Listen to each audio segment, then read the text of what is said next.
धूप चंद्र की जनी कहें कि सुन लो मोरे सैया, और राजनीति में घुसबो कोनो हंसी ठट्टा नहीं है, और घुसबो होए कंत तुम्हें तो चमचा बन लो प्यारे।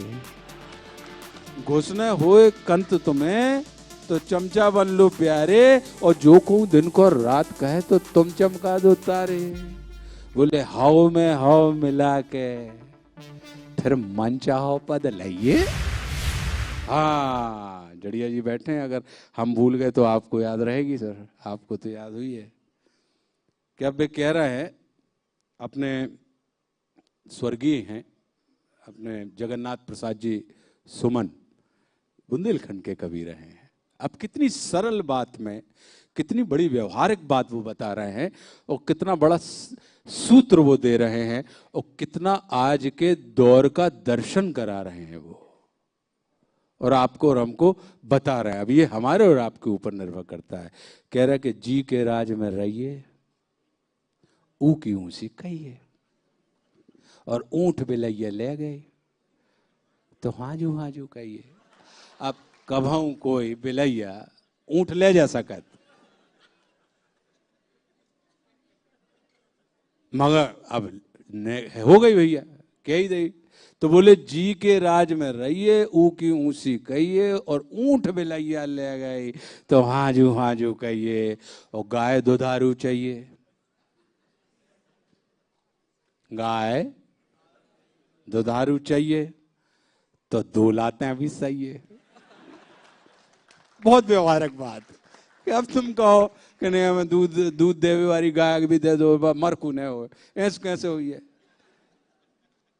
बहुत कम ऐसे होते। बोले गाय दुधारू चाहिए सो दो लातें भी सही है, और तनक चोट के बदले फिर घी से चोपड़ी खाइए।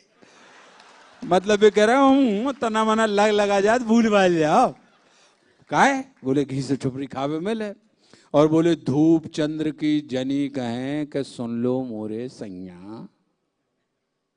धूप चंद्र, अब चूंकि अपने बुंदेलखंड में एक परंपरा है कि पति पत्नी का नाम नहीं लेता और पत्नी पति का नाम नहीं लेती, तो धूप चंद्र मोड़ा के नाम से, तो धूप चंद्र की जनी कहें, आदमी बता रहा है कि धूप चंद्र की जनी कहें कि सुन लो मोरे सैया, और राजनीति में घुसबो कोनो हंसी ठट्टा नहीं है। वे फड़फड़ा रहे हुए धूप चंद्र के पिताजी, क्या हमें राजनीति करना है? अब आदमी फड़फड़ाता ही है, हर आदमी को लगता ही है ना। तो बोले धूप चंद्र की जनी कहें कि सुन लो मोरे सैया, और राजनीति में घुसबो कोनो हंसी ठट्टा नहीं है, और घुसबो होए कंत तुम्हें। लेकिन बाकी बात भी, अगर तुम्हारी आत्मा मतलब एकदम किलकिलाई रही है तो मान ही नहीं रहे, तो क्या करो? बोले घुसबो होए कंत तुम्हें तो चमचा बन लो प्यारे। अब आप देखो व्यवहार नीति देखो। बोले घुसने होए कंत तुम्हें तो चमचा बन लो प्यारे, और जो कोई दिन को रात कवे तो तुम चमका दो तारे। अब मालक हजूर कह रहे कि दिन को रात कह रहे, अरे बात देखो कत तरंगियां निकली हजूर, मतलब आज तो जो चंद्रमा निकलो है मालक, आहा ऐसा ऐसा पूर्ण बिंदु। अब हजूर की बात कैसे काटे? तो बोले के घुसने होए कंत तुम्हें तो चमचा बन लो प्यारे, और जो कहूं दिन को रात कहे तो तुम चमका दो तारे। बोले हाव में हाव मिला के फिर मन चाहो पद लइए, और ऊंट बिलैया ले गई तो हाजू हाजू कहिए। अब क्या कह रही है? अब धूप चंद्र की जनी है, अब आदमी सुनवे तैयार हो जाए तो आदमी सुनावे भी तैयार हो जाए, जैसे अब हो रहा हो, है ना। तो बोले अब क्या कहने लगे? बोले कि बगला घाई बदलवो सीखो। अब उन्होंने देख ही लो कि नहीं, ये धूप चंद्र के बब्बा जो हैं, ये जाए बिना इनकी आत्मा न जोड़ा है ना, ये फड़फड़ा ही रहा है इनके, कि मतलब प्राण का पकेरू ऐसा फड़फड़ा है कि प्राण न जाए मनो। तो बोले बगला घाई बदलवो सीखो, छलो और खुद छलवो सीखो, और बड़े बड़न में बसवो सीखो, मौका पर है तो फंसवो सीखो। रोबो सीखो, हंसबो सीखो, भीड़ भाड़ में ठसबो सीखो, और शीत घाम और मेह परे तो संग सवरे चाहिए, है कि नहीं भाई?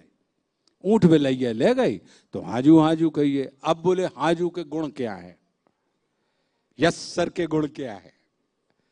बोले हाजू से खुश है चपरासी। चपरासी को भी अच्छी लगे, चपरासी के मत है, हाँ न जाओ साहब, हाओ जी साहब। तो चपरासी अचानक खुद ही कलेक्टर का हो जाता, फिर वो तना तमाकू क्या होगा ऐसे पूछने लगा, आप चाय चाय पी थी क्या, चाय कहाँ से आया, कौन गांव से आया? अपन ने जैसे ही चपरासी ने कही गए इतना इतना हटो, साहब की रास्ता है जी साहब, जी आओ आओ जू। अपन हट गए, अरे कौन गांव के हो? अच्छा अच्छा, चपरासी को। तो बोले हाँ जू से खुश है चपरासी, और साहब की मिट जाए उदासी। साहब ने अगर कोई बात कही, उदास भी हैं, और आपने कह दी yes sir you are right, तो साहब एकदम एकदम बिल्कुल एकदम किलकिलाने लगा थे, किलकिला गई, एकदम फरफराने लगे, एकदम प्रसन्न हो गए कि यार बताओ। अब हम घरे आए थे, और घरे जई बात पे हमारी पत्नी ने कह दिया था कि यू आर फूल, और दिस मैन इज टेलिंग कि sir you are right sir, brilliant brilliant sir brilliant. तो एकदम से साहब की बोले हाँ जू से खुश है चपरासी, साहब की मिट जाए उदासी, और पानी प्यादे पूत बिलासी, मालिक की घोड़िया है प्यासी, और इमली को जो आम बतावे, अपनी हाँ के और हकावे, तुम इमली में आम फरा दो। क्या लग रहा है कि जो इमली को आम बतावे, अपनी हाँ के और हकावे, तुम इमली में आम फरा दो और उन्हें आम को स्वाद चखा दो। सामान्य सी तो बात है। तो बोले जो खुआवे घरे टेर के, तो तचेर के खाइए, और ऊंट बिलैया ले गई तो हाजू हाजू कहिए। बोले अब हाजू को कहे, बोले हाजू कह के चमके चमचा। चमचापन भी एक सलाह दी थी उनने, आपको अहंकार आड़े और स्वाभिमान है, मैं चमचा नहीं। बोले हाजू कह के चमके चमचा, बदले उनके ठेला खुमचा, और जो मारत थे मक्खी मच्छर, लगे खरीदन घोड़ा खच्चर। तो बिगड़े काम सवर जाए सवरे, हाजू भर के दइए, और ऊंट बिलैया ले गई तो हाजू हाजू कहिए। अब बताओ आप साहब, ये बुंदेलखंडी में अपने यहां जो व्यवहार नीति है, बोले है ना व्यवहार नीति के नहीं है, कहावतें हैं जो कहनाते हैं अपने यहाँ की, वो कितनी विलक्षण है। उसमें आपको जीवन के दर्शन मिल जाएंगे, उसमें आपको वो तमाम चीजें मिल जाएंगी। बस अंतर इतना है कि उनको अप्लाई करना अगर हम सीख जाएं और व्यवहार में उतार लें, सिर्फ उसको वाणी में ना उतारें, तो आप देखो फिर तो तभी तो आदमी कहते हैं कि 100 डंडी और एक बुंदेलखंडी। काय कहत जिनने व्यवहारों में उतार ली जाए बात, वे लोग आप देखेंगे कि वो फिर वो असफल नहीं होंगे, फिर वो सफल। कहावतें हैं अपने तरह किस्म किस्म की का, उसमें रस भी है, उसमें हास्य भी है, उसमें सीख भी है। बोले अपने ते उनने की कनमा से कनमा कहो तो तुरता ही है रूट। अरे हीरे हीरे पूछ लो कि कैसा गई थी फूट।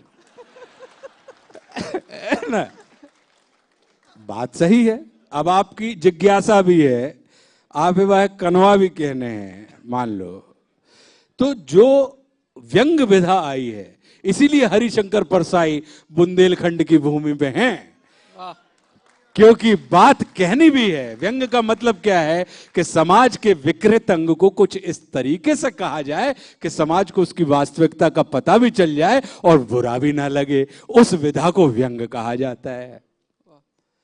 तभी यहां पर आपको हरिशंकर परसाई मिलते हैं जो व्यंग के सरताज हैं। नर्मदा जी के किनारे मिले थे भैया, और कहूं नहीं मिले, माफ करियो। ऐसा ही है ना,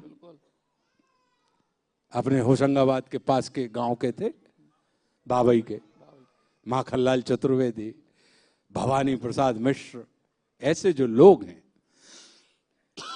तो तात्पर्य यह है कि यहाँ पे कलम वाले भी हैं और करवाल वाले भी हैं। ये सारी की सारी चीजें हैं।